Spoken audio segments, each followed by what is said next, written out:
Here we go again. I guess the National Democratic Party has given up on the industrial Midwest, the heartland. They've just given up.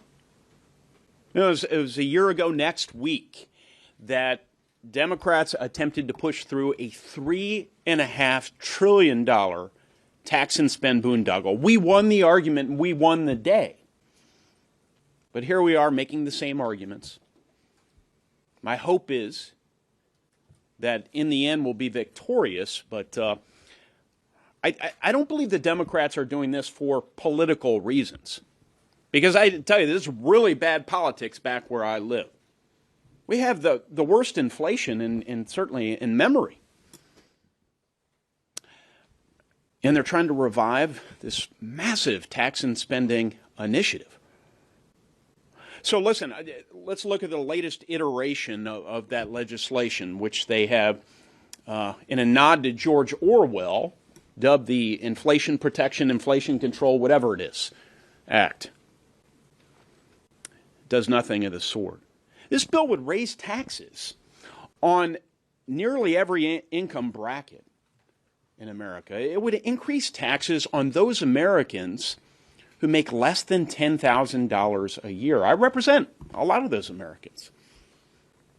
Now, the Democrats have for generations now styled themselves as defenders of the working man, guardians, people of modest means.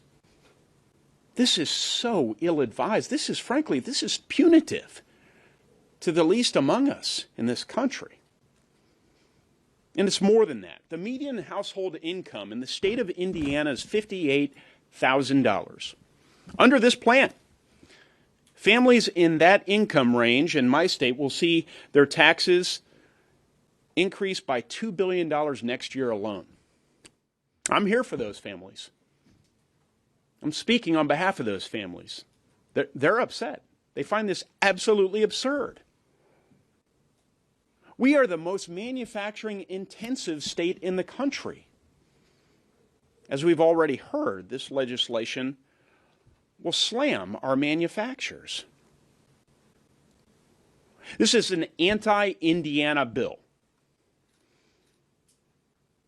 Anti-Indiana. We just passed a really important piece of competitiveness legislation to ensure that we can outgrow, out-innovate, and out-compete the Chinese Communist Party.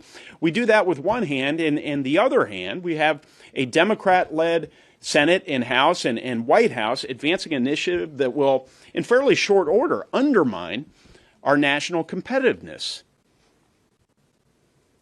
I offered an amendment to last year's bill, the Not One Penny in Taxes Raised amendment. And the objective here was to ensure that we got everyone on record and ensured that everyone was going to register formally in the light of day their views about whether or not we should increase taxes on Americans, those who make $400,000 or less per year. President Biden and Kamala Harris, over the course of the campaign, on 60 different occasions, promised there would be no increase in tax burden for Americans who make $400,000 a year or less.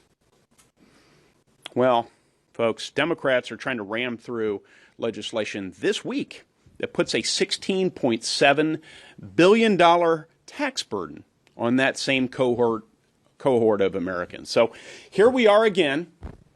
We will continue to argue against, we will fight against this ill-advised public policy.